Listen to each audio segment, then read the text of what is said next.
BPL এর সবচেয়ে দামি ক্রিকেটার নাইম শেখ 1,10,00,000 টাকায় নিল চট্টগ্রাম। দ্বিতীয় ডাকে দল পেলেন মুশফিক মাহমুদুল্লাহ। সবচেয়ে দামি ক্রিকেটার নাইম শেখ 1,10,00,000 টাকায় এই বাঁহাতি ওপেনারকে দলে ভিড়িয়েছে চট্টগ্রাম রয়্যালস। প্রথম রাউন্ডে অবিকৃত থাকলেও দ্বিতীয় সুযোগে দল পেয়েছেন মুশফিকুর রহিম এবং মাহমুদুল্লাহ। 35 লাখ টাকায় মুশফিককে রাজশাহী আর একই মূল্যে মাহমুদুল্লাহকে নিয়েছে Rangpur. And 10 lakh taka for the first slot. Naim Sheikh goes to Chittagong. নিলামের রোমাঞ্চই আলাদা। এক যুগ পর ফিরেছে বিপিএলে। জমজমাট আয়োজনের শুরুতে উত্তাপ ছড়া নাইম শেখ নিলাম থেকে নেওয়া একমাত্র কোটিপতি ক্রিকেটার। 1,10,00,000 টাকায় তাকে নিয়েছে চট্টগ্রাম।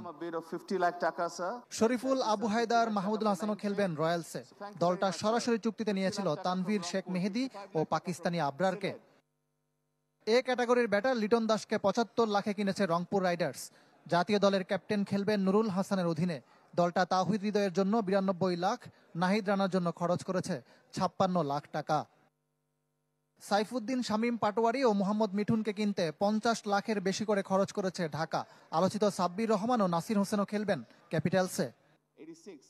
তানজিম, সাকিব, ইয়াসির আলী, আকবর আলী, জিসান আলম, রিপন মন্ডল, হাসান মুরাদদের নিয়ে তারুণ্য নির্ভর স্কোয়াড সাজিয়েছে হান্নান সরকারের রাজশাহী ওয়ারিয়র্স।